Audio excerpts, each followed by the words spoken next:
अरे ये क्या, भगवान जगन्नाथ और बलभद्र जी एक गरीब पान वाले के पास पान खाने आए हैं। आखिर क्यों?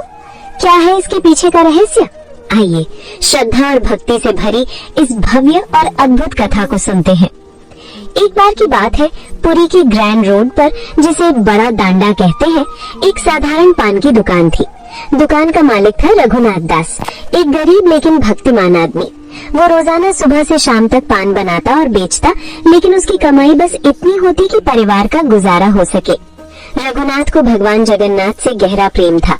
वो हर रात मंदिर के बंद होने से पहले अपनी दुकान बंद करने की तैयारी करता, लेकिन एक अजीब घटना रोज होती। हर रात ठीक पहुड़ा मंदिर बंद होने का समय से पहले दो लड़के उसकी दुकान पर आते, एक काला और एक गोरा। वे कहते, भैया 2 पान बना दो। रघुनाथ हमेशा की तरह ताजा पत्ते, सुपारी, चूना, कत्था मिलाकर स्वादिष्ट पान बनाता और उन्हें देता। लड़के पान लेकर चले जाते, लेकिन कभी पैसे नहीं देते। रघुनाथ कभी कुछ नहीं कहता, क्योंकि उसे लगता कि शायद वे गरीब हैं या भूल जाते हैं। वो सोचता, भगवान जगन्नाथ की कृपा से सब चल रहा है, क्या फर्क पड़ता है 2 पान का। ये सिलसिला कई महीनों से चल रहा था। एक दिन ओडिया रामायण के प्रसिद्ध कवि बलराम दास, जो जगन्नाथ के परम भक्त थे, रघुनाथ की दुकान के पास से गुजर रहे थे। उन्होंने देखा कि 2 लड़के पान लेकर जा रहे हैं। बलराम दास को लगा कुछ रहस्य है। वे चुपके से लड़कों के पीछे पीछे चले। लड़के मंदिर की ओर जा रहे थे। सिंह द्वार के पास पहुँचते ही वे अचानक गायब हो गए। बलराम दास हैरान रह गए। उन्होंने सोचा, ये क्या जादू है, ये लड़के कौन है? अगले दिन बलराम दास रघुनाथ की दुकान पर आए और पूछा, रघुनाथ, वे 2 लड़के जो रोज पान लेते हैं, तुम उनसे पैसे क्यों नहीं मांगते? रघुनाथ ने मुस्कुराकर कहा, महाराज, वे बच्चे हैं, शायद उनके पास पैसे नहीं होते। मैं भगवान जगन्नाथ का भक्त हूँ, उन्हें 2 पान देना कोई बड़ी बात नहीं। बलराम दास ने कहा, नहीं, आज तुम उनसे पैसे मांगना, देखते हैं क्या होता है। रघुनाथ सहमत हो गया, हालांकि उसे थोड़ा संकोच हुआ। उस रात जैसे ही लड़के आए और बोले 2 पान, रघुनाथ ने पान बनाए और देते हुए कहा, बेटा आज पैसे दे दो, रोज रोज फ्री में नहीं चलेगा।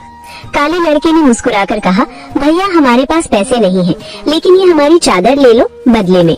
गोरे लड़के ने भी अपनी चादर उतार कर दी। रघुनाथ ने सोचा, चादरें अच्छी हैं, शायद कीमती, ठीक है ले लेता हूँ। उसने चादरें रख ली और लड़के चले गए। रघुनाथ ने चादरें देखी, वे रेशमी थी, सुंदर कढ़ाई वाली, जैसे मंदिर के देवताओं की।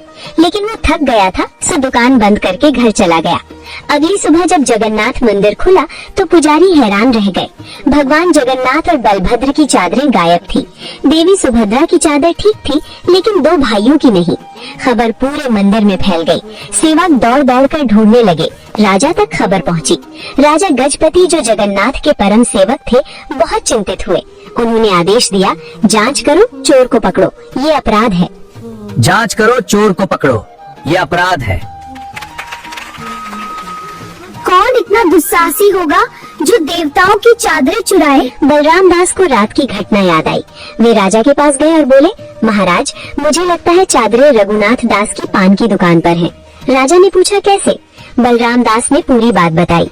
राजा ने तुरंत सैनिकों को भेजा। वे दुकान पर पहुँचे। रघुनाथ से पूछा, चादरें कहाँ हैं? रघुनाथ डर गया, लेकिन सच बता दिया। उसने चादरें निकाली। हाँ, वही थी, जगन्नाथ की काली चादर और बलभद्र की सफेद। राजा खुद दुकान पर आए। रघुनाथ कांप रहा था, सोच रहा कि अब सजा मिलेगी, लेकिन राजा ने उसे गले लगा लिया और कहा, रघुनाथ, तुम कितने भाग्यशाली हो, तुमने वो देखा जो बड़े बड़े संत नहीं देख पाते। वे 2 लड़के कोई और नहीं, स्वयं महाप्रभु जगन्नाथ और बलभद्र थे। वे हर रात तुम्हारे बनाए पान खाने आते थे। तुम्हारी भक्ति इतनी शुद्ध है कि भगवान खुद तुम्हारे पास आते हैं। रघुनाथ की आंखों में आंसू आ गए। वो बोला, महाराज, मैं तो एक गरीब पान वाला हूँ, मेरे पान में क्या खास है? राजा ने कहा, खास है तुम्हारी भक्ति। भगवान भोग नहीं भाव देखते हैं। तुम बिना लालच के प्रेम से पान देते थे, इसलिए वे आते थे। पूरी पुरी में ये खबर फैल गई। लोग रघुनाथ को सम्मान देने लगे। राजा ने उसे पुरस्कार दिया, लेकिन रघुनाथ ने मना कर दिया। वो बोला, मुझे बस भगवान का दर्शन काफी है। उस दिन से रघुनाथ की दुकान प्रसिद्ध हो गई। लोग कहते, यहाँ भगवान खुद पान खाने आते थे। रघुनाथ ने जीवन भर जगन्नाथ की सेवा की। वो हर रात पान बनाकर मंदिर के द्वार पर रखता और मन ही मन कहता, प्रभु आइए ना। भगवान की लीला ऐसी है कि वे भक्त के लिए कुछ भी कर सकते हैं, गरीब अमीर का भेद नहीं देखते। इस घटना से सीख मिलती है कि सच्ची भक्ति से भगवान स्वयं चलकर आते हैं। रघुनाथ जैसे साधारण आदमी की कहानी आज भी पुरी में सुनाई जाती है। जय जगन्नाथ। अगर मेरी ये प्रभु जगन्नाथ जी का वीडियो आप लोगों को अच्छा लगे तो please like share and subscribe कर दीजिएगा और मेरे साथ रहिए।